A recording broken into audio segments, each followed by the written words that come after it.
आपके घर के किसी जेंट्स को मंत्रालय में भेजो।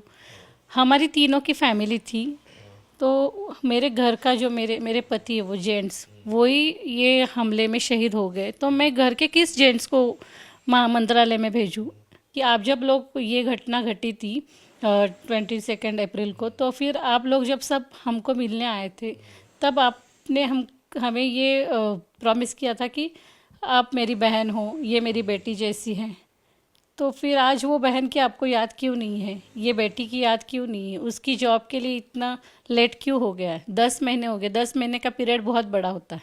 हम नहीं जानते कि वहाँ पे कैसे पहुँचे, किससे बात करें, और हम जिस मेंटल स्टेट से गुजर रहे हैं, या फिर जो मेंटल स्टेट हमारी 4 महीने पहले थी जो कि बहुत ही गंदी थी, उस वक्त ये लोग हमसे एक्सपेक्ट कर रहे थे कि हम वहाँ पे मैं और मेरी मम्मी वहाँ पे जाए और उन वहाँ पे जाके ये पूछताछ करें कि मेरी फ़ाइल किस डेस्क पे है।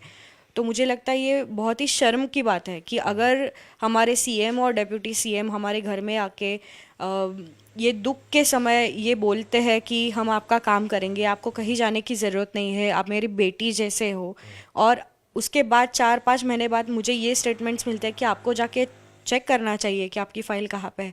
तो ये बहुत ही शर्म की बात है, ये बहुत ही दुख दुख की बात है। ये बोल रहे थे कि वो हमारे परिवार का ख्याल रखेंगे, मुझे सरकारी नौकरी दिलाएंगे, पर अभी उस बात को 10 महीने हुए हैं और 10 महीने में भी मेरा काम अभी तक नहीं हुआ है। अभी भी मेरी फ़ाइल इस डेस्क से उस डेस्क पर घूम ही रही है और कहाँ है अभी तक किसी को पता नहीं।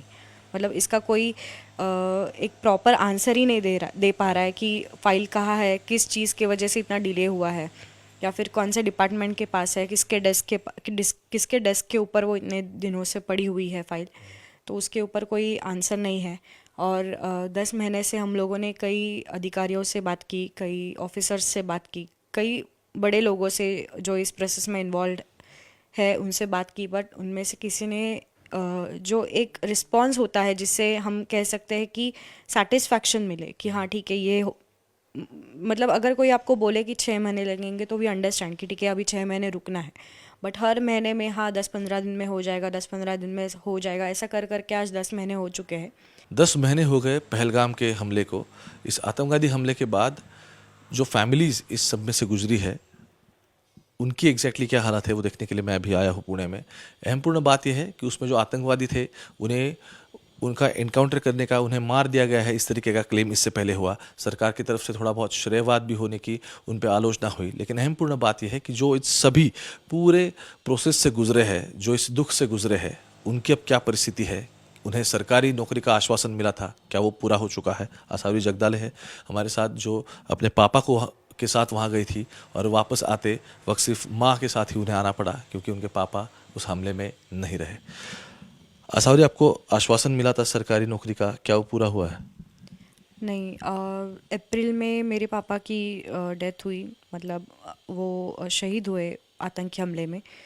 उस चीज़ को भी 10 महीने हो गए हैं। अप्रैल के बाद मुझे कई, मतलब हमारे सरकार के इसमें काम करने वाले कई बड़े लोगों ने हमारे घर पे, सीएम हो, डेप्यूटी सीएम हो, उन सब ने हमें विज़िट किया, हमसे बात की।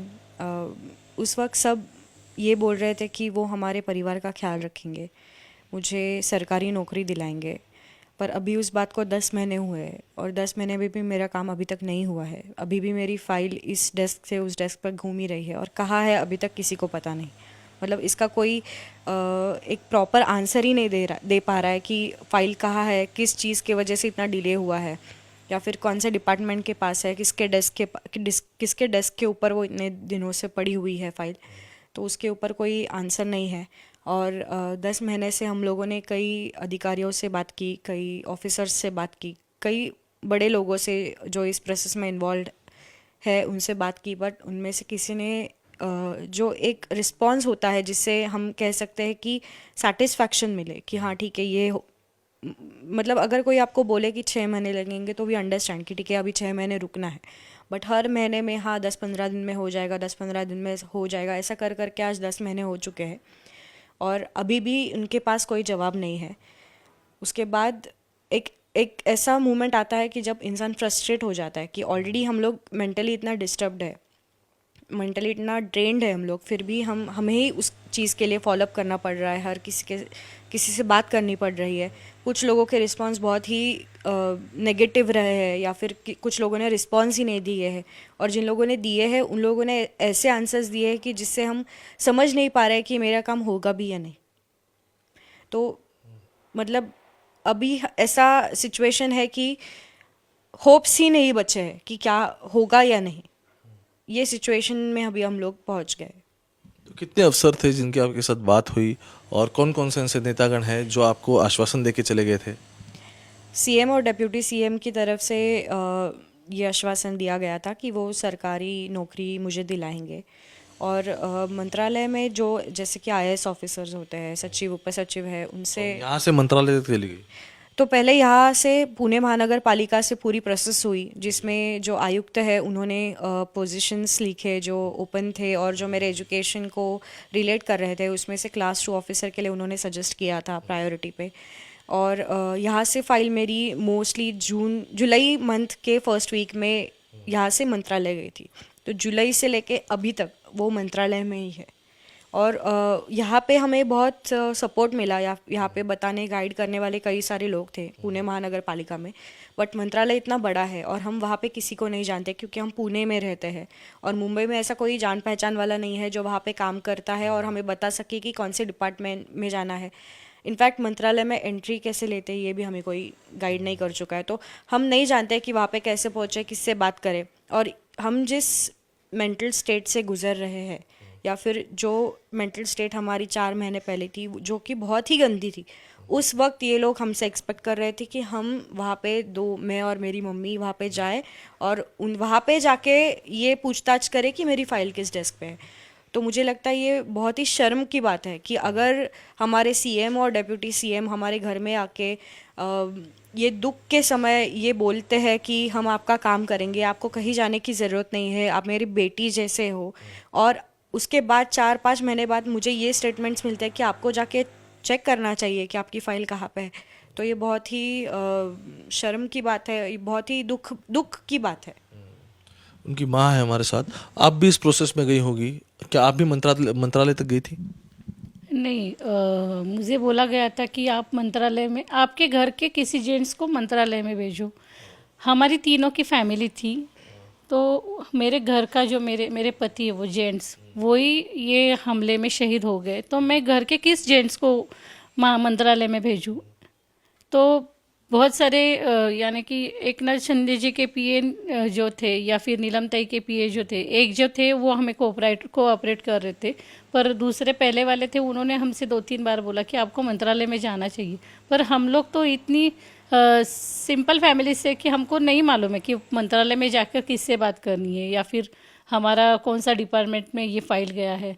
इतना बड़ा मंत्रालय में हम बड़े मंत्रालय में कहाँ ढूंढेंगे किसी को? तो ये बहुत शर्मनाक बात है। और दूसरी बात तो मुझे ये कहना था कि आप जब लोग ये घटना घटी थी 22 अप्रैल को, तो फिर आप लोग जब सब हमको मिलने आए थे, तब आपने हमें ये प्रॉमिस किया था कि आप मेरी बहन हो, ये मेरी बेटी जैसी हैं। तो फिर आज वो बहन की आपको याद क्यों नहीं है? ये बेटी की याद क्यों नहीं है? उसकी जॉब के लिए इतना लेट क्यों हो गया है? 10 महीने हो गए। 10 महीने का पीरियड बहुत बड़ा होता है, और ये अधिवेशन, वो अधिवेशन, ये इलेक्शन, वो इलेक्शन, इसकी वजह से हमारी बात जो जिनके डिपार्टमेंट से इसको नौकरी मिलने वाली है, जो अपने डिप्टी सीएम है एकनाथ शिंदे दादा, उनके किसी भी पीए ने हमारी बात एकनाथ शिंदे जी से नहीं करवाई।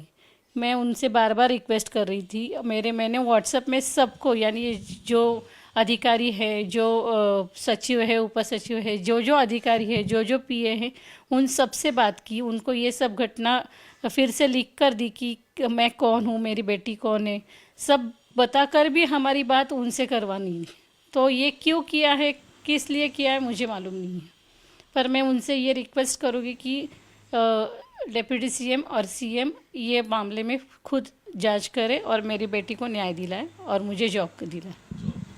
10 महीने हो गए, इसलिए ये मांग कर रही कि दिन ब दिन बस फाइल इस टेबल से उस टेबल पर जा रही है। और सबसे अहम पूर्ण बात यह है कि सिर्फ हर महीने का 1,500 देना यानी कि रिश्ता निभाना नहीं होता। अगर आप इन्हें बहना कहते हो तो इनकी जो रिक्वायरमेंट्स है वो भी आपको पूरी करनी पड़ेगी। और ये वही बोल रही है, महाराष्ट्र की जितनी भी लाडली बहना है वो इस सरकार पर भरोसा तो रखती है, लेकिन खुद आसावरी है, उनकी माँ है, उनका कहना है कि आपने जो वादे किए थे बस वो निभाओ।